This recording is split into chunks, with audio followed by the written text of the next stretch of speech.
celebrate International Day of the Girl and the launch of the Cyber Safe Girls Initiative.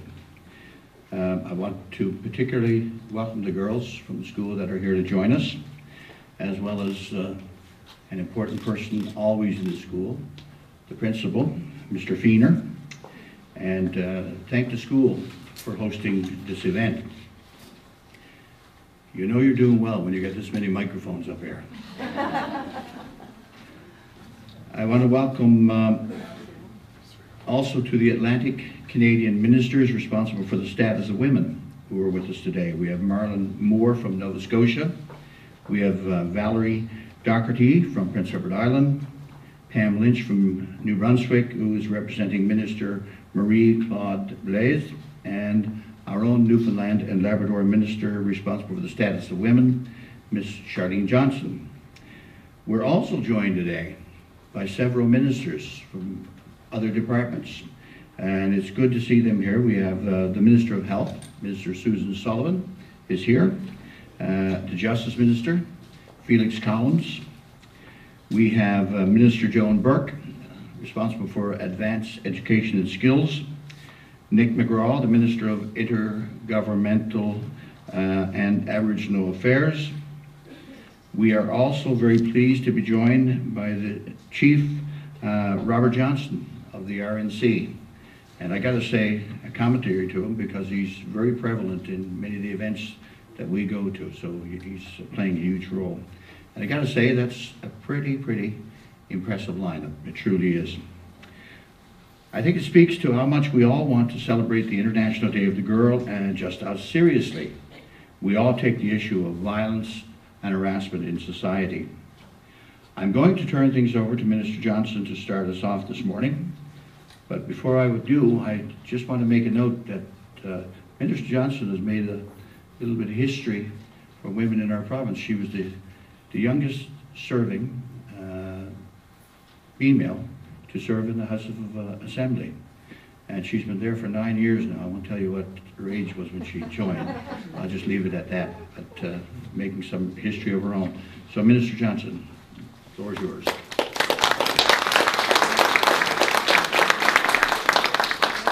Thank you, Minister Jackman. 9 years and aging quickly, I say. Good morning, everybody. It's a real pleasure to be here today for this wonderful event. We've been hosting the Atlantic Ministers for the status of women in the province. Some have been here since Monday, and they've been having a fabulous time taking in the scenery, the shopping, the meals, and of course the great work that we're doing as ministers for status of women. So pleased to be here with them, as well as my colleagues and Chief Johnston, and especially teachers, principal, but most importantly the girls in the room. This is what this event is all about today, and this launch is all about you and protecting you from violence and explaining how it is that we can help you be safe. It's very appropriate that we're here today, as Mr. Jackman said. This is the first ever International Day of the Girl, and we decided in June as Atlantic Ministers that we would change our regular meeting time and host our Atlantic Ministers meeting to correspond with International Day of the Girl and launch this event on the very first International Day of the Girl. So happy International Day of the Girl. Why have a project like Cyber Safe Girl? The stats show that 80% of the cases of child luring in minors over the internet for sexual purposes, in 80% of those cases, the victim was a female.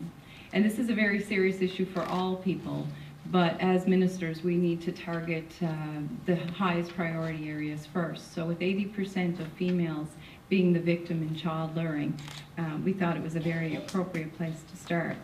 And I'm sure many of you girls here, I'm going to speak to the girls a lot, I'm sure many of you girls here know far more about social media and technology than I do.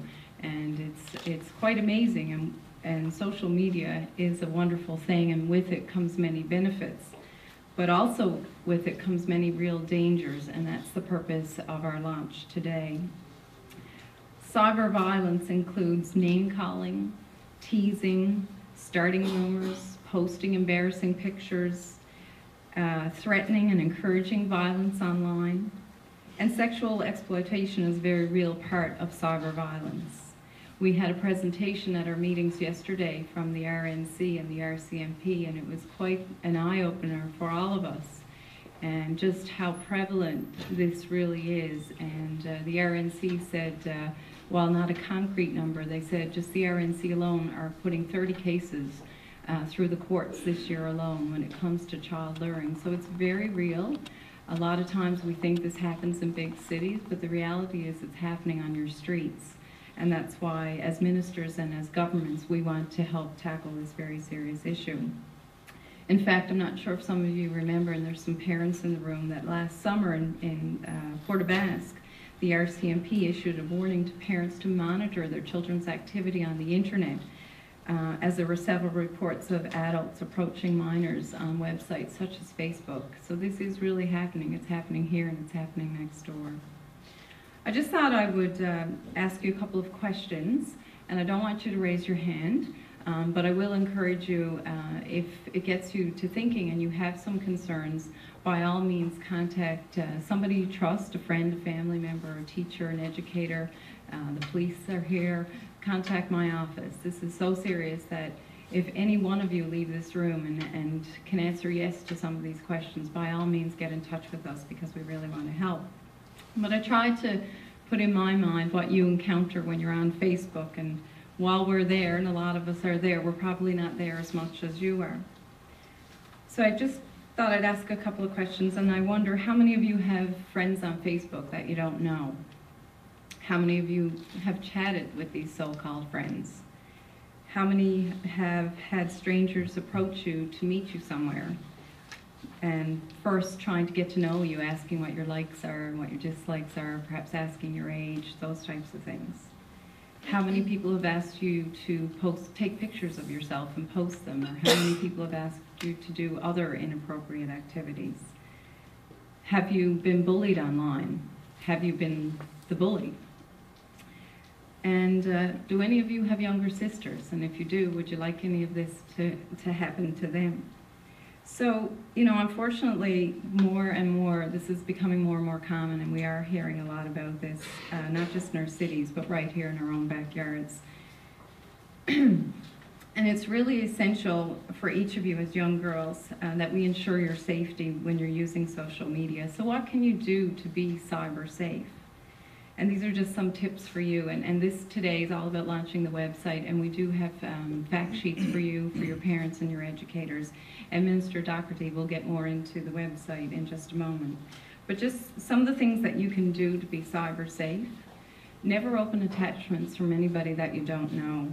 This may allow your computer to be tracked. And you know, just this week alone, I had a call that my own Visa card, somebody got into that and went to town on that, and I have to leave this event and go file a police report. So if they can get into something as serious as credit card numbers, they can surely get into information when you're posting where you live and how old you are and those types of things. Never reveal personal information about your age or your address online. And never tell somebody where you are. I see a lot sometimes on tweets. I'm at Tim Hortons now. And if somebody is interested in you and you've attracted somebody who's interested in child luring, then by saying you're at such and such a place or you're at home alone is causing a very serious danger. And never send photographs of someone, of yourself to somebody you don't know. Block or unfriend somebody if you're being harassed. And even delete or ignore friend requests on sites like Facebook from people you don't know.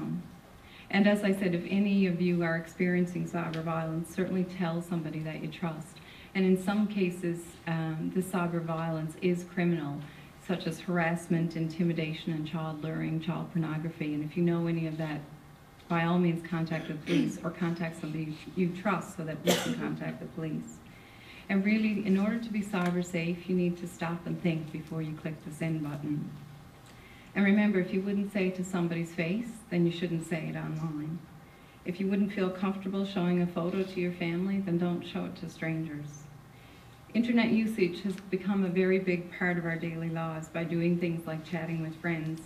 And while you may think that you are chatting with a friend or getting to know a person online in private, the internet is not a private place. It's a very public place with lots of public information, and it's a wide-known public communication channel. And while it may seem like it's just your friends or the people that think are your friends can see any post you make online, the reality is you never really know who will see what you are posting. And once something is posted, it can never be removed from the internet. A lot of times, the first things many of us do now when we meet somebody is we go to Google and we look them up and see what information we can find about them. And this is becoming particularly common with employers. And I had a friend of mine tell me recently that they were hiring a babysitter, and they did the interview and everything seemed fine, and then they Googled their name and their Facebook site popped up. Well, let's just say they didn't hire that babysitter. So when you're thinking about your dream job later on in life, and I know you're in grade 7 to 9 now, and you all have ambitions, just remember that what you may post today could be there for a lifetime, and it could impact your dreams and prevent them from becoming a reality if something shows up on the internet that you wouldn't want anybody to see. A key focus of our Cyber Safe Girl project is not only to educate you, but it's also to inform the adults in your lives, your parents, your guardians, your educators, on the realities of cyber violence. And that's why we've created the website and a fact sheet of tips for all of the people that can help out. And if your parents want to talk to you about cyber safety, appropriate internet usage, or want to monitor your online activity, please try and understand where they're coming from, and please try and be cooperative. As parents, our whole goal in life is to protect you and ensure your safety, and really having that discussion with your parents is so critically important. And on the website, you will see there's an online agreement there that I mentioned, I know this is a really serious matter. As I mentioned earlier, this is the International Day of the Girl, so it is an opportunity to educate you all on the seriousness of what can happen to women and girls. I'm very happy to be here this morning to launch this website with my colleagues. Very happy to wish you all an International Day of the Girl. I don't intend to scare you, but I do want to tell you the realities that exist, and I can't get over the presentation that we received yesterday from the RCMP and RNC. And if any of you have any questions or want to reach out to get help, by all means, there's a lot of people in this room who care about you very deeply, and we'll do whatever we can. Everybody has a role to play in this. Governments have a role to play. Parents, first and foremost, are the teachers. Your educators care about you deeply, and the community as a whole. And we want to do whatever it is we can to do our part in protecting your safety. Some children have bad behaviors, but I don't believe that there are any bad children. I just think there's some bad behaviors. And I had a discussion with Minister Jackman late last night, and we were saying, if we could just channel some of this energy, because a lot of these people are real leaders when you're trying to plan some of these activities. So if we could just channel that leadership into positive activities, I think it would just be so much better for your safety. And I really believe that there are no bad children, bad behaviors, and that's where we want to come in to help change that and channel that positive activity.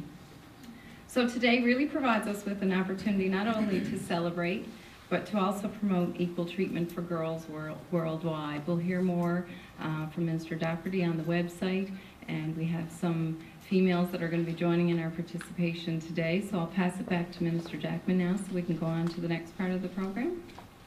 Or do you want me to call up Jennifer? Okay, I'll call up Jennifer now. And we're going to do an oath for International Day of the Girl. Do all of the girls have a copy of the oath? It's on your program. So if Jennifer could come forward. To commemorate this special day, I ask that your Student Council Vice President Jennifer Wilkins join me at the podium to recite the oath for International Day of the Girl, and you'll find the oath on the back of your program. And we'll all do it together. And while that was really hard to hear, this is a really exciting day. Are we ready, Jennifer? 1, 2, 3. Today, October 11th, we celebrate the first International Day of the Girl. We celebrate because girls are leaders, girls make a difference, girls' rights matter. I will make this day and every day count. Thank you so much. Now I'll pass it back to Minister Jackson. Thank you.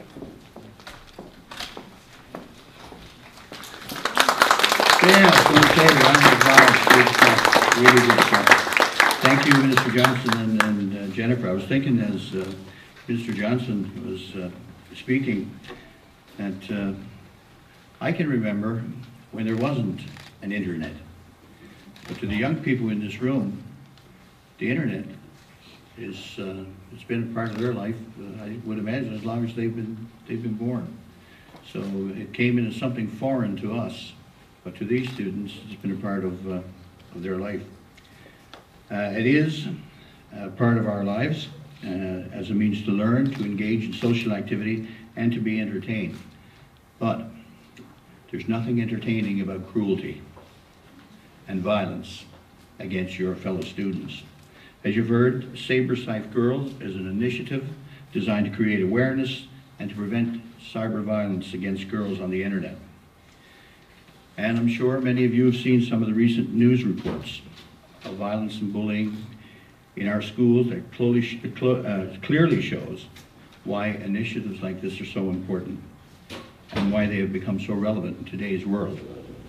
And we have to keep driving home some of these messages that I'm going to read to you.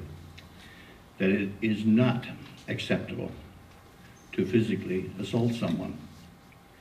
It's not acceptable to verbally assault someone. It's not acceptable to be deliberately cruel to someone. It's not acceptable to stand by, watch, or let it happen. And it is certainly not acceptable to post photos or videos depicting violence. So, meanwhile, we keep working with schools and law enforcement agencies, parents, very important role here, and students, very important role, to stop violence against students, and Cyber Safe Girls will certainly add to our efforts. Now, I'd like to introduce to you Valerie Docherty, Prince Edward Island's Minister of Community Services and Seniors, and the Minister responsible for the status of women. Minister. Oh dear. Technology, there's my notes, and now we've got all these mics here, and I'm trying to figure out how I can do both. Thank you, Minister Jackman, for the introduction, and good morning, everyone, particularly to the young ladies in the room. It's very, very nice to be here. And I'm so pleased to be here, not only because it is the first International Day of the Girl, but in particular to launch this website. I believe that it is something that you will find not only as of today, but in the future, very, very useful tool for you. As parents and educators, as politicians, and of course as a community, we want to keep the young women in our community safe. But with the wonders of technology, the world, both its good and its bad, is at our fingertips. And of course, with that can come problems. Through social media, kids are able to project an image of themselves. They can brand themselves, and they can share it with as many people as they want. And as we know, sometimes bad people with bad intentions get involved and can be drawn into the lives of our children. As well, the anonymity associated with the internet. It can lead to many things, including sexualization and cyberbullying. We can't keep girls off the internet. It's an integral part of your life, just like the telephone was in my generation when I was your age. So we need to keep you informed, because knowledge is power. Girls use social media to be creative. They use it to communicate. They use it to learn.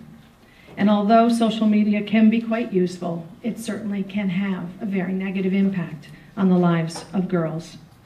And knowing about social media and its risks can teach girls to use social media in a safe way. Girls need to be aware of the risks of certain types of online behavior. And not only do they not need to know about it for themselves, you need to understand the impact of what it is that you do on the internet and how it can affect others. And that's exactly why the Cyber Safe Girl public program, this website, was created. The idea was actually launched in 2010, thought of in 2010 by what I refer to as a wonderful group of women. It was the 4 Atlantic ministers responsible for the status of women. And they agreed to look at how technology is used to stalk, to harass, and control others. Through the 4 Atlantic ministers, an advisory committee was struck, and this committee was struck to work towards educating not just the children, not just yourselves, our parents, our educators, anyone who has any involvement with children. And what we wanted to show was the risk of social media, and in particular, how we can make girls safe from sexual risk and harm and online sexual predators. The committee also looked at the negative and positive effects of social media on girls and young women, and how it's even portrayed through television and the social media. Then, during the spring of 2012, my department, through the Interministerial Women's Secretariat, actually went and sought feedback on the design of the website that we're going to show you today. We held a series of focus groups across Prince Edward Island with girls ages 8 to 17. We heard from a diverse group of girls. When you involve adults in designing things for younger people, sometimes it doesn't exactly turn out the way it should. So by working with these children, these young women, we were able to find out what would be appropriate for their use. The girls opened up during these sessions, and they talked about their online experiences. And unfortunately, not all of those experiences were good. Some of them were bad. But they did tell us how they felt about feeling unsafe while online. They told us a website like the one that we're going to launch today would be much more comfortable for them in order to get information, as opposed to asking adults. And we're not asking you to avoid talking to adults. We're trying to give you a means other than speaking to someone. You have the tool, which is such a prevalent part of your life, to go to. The young women that we spoke to told us it would be reassuring to have some answers that they can get online. They advised us on how the website should be written, how it should look. They even chose the colors. And the website that you will see today is a real collaboration on the development and the feedback that we received from the intended users, which are girls. And although they're not with me today, there are 2 groups of people that I feel are necessary to thank. Communications PEI and Translation Services PEI worked extraordinarily hard to make this project come to be. And the fact that we can offer the service in both official languages is very important to us. Without their assistance, today would not be possible. And for that, I'm so pleased that we were able to be here to show you what they created. And I think the most important part of this project has been creating the awareness in young girls and women, that through whichever medium they choose, that they understand that we need to protect ourselves and behave with fundamental respect and empathy for everyone. Today is only the beginning of this project. We expect this to continue to grow. Any good, successful website will continually change. So we look forward to hearing from you. We want to hear your suggestions. We want feedback on how to make this site even more useful. So ladies and gentlemen, I'm so pleased that we're going to be able to show you this, and I do encourage you to use it. Show it to your friends, and even though we've written it or designed it for girls, young men can get other very useful information as well. So be sure to share it, and as I said, give us your feedback, because we do want it. So thank you very much for this.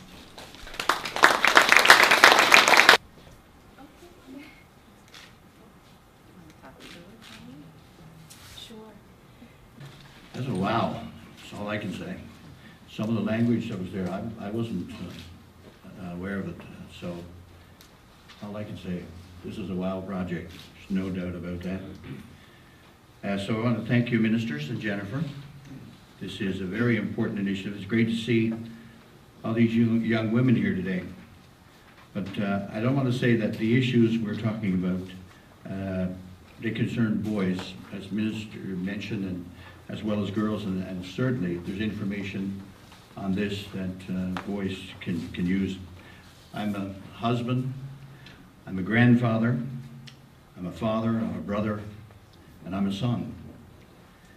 Women have had and continue to have a very profound impact on my life. And I want to assure you how important it is to me personally that women and girls are never the victims of violence of any kind. Since I became education minister about a year ago, I've been very vocal on this issue.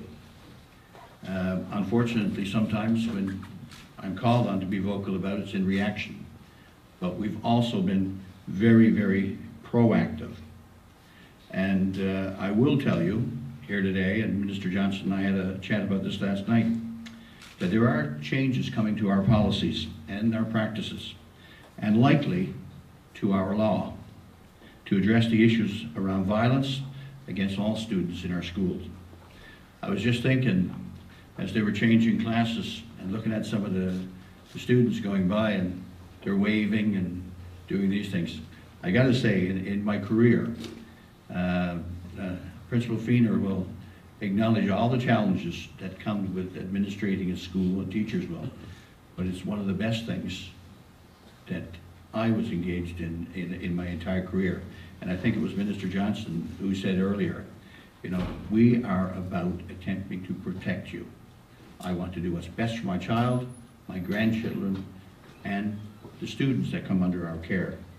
Over the past year, we've done a lot of work reviewing our Safe and Caring Schools policy, developing an action plan around it, developing a draft bullying program, prevention and intervention protocol, among other things. And now we are preparing to consult with the broader education community, including students like you, on what we can do to end violence and harassment in our schools. Today, the first International Day of the Girl, is a day where we are recognizing girls as powerful agents of change and as leaders. We've heard about some of those leaders today, but you can be leaders, girls, right now, by refusing to take part in violence, harassment, intimidation, or cruelty of any kind. You can become leaders in your community. You have that power. You really, really do. So to conclude my role here today, I want to congratulate the Atlantic status of women ministers on this initiative. It is a wow project. I strongly encourage educators in the province to utilize this information and make it available to intermediate and high school students. And, very importantly, their parents, in order to protect our young people from the threat of cyber violence. I now invite the Atlantic status of women ministers to join Abby Quigley for a cake cutting ceremony to mark this occasion. Now, I don't know where the cake is.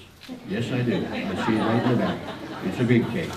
I had the Premier here yesterday, all of these ministers and government here today. Just shows how truly committed our government and the Premier is to the children of our province. There's nothing more important that we're doing in government. So thank you, Minister Jackman. He's a real proponent of this, and it's not too many get to MC a Status of Women event, so special guy. Thank you so much. Now we'll have some cake. There's lots of room to sit there, and I want all the girls to move Cake at 10 o'clock in the morning, but we'll make sure the minister will tell me those times.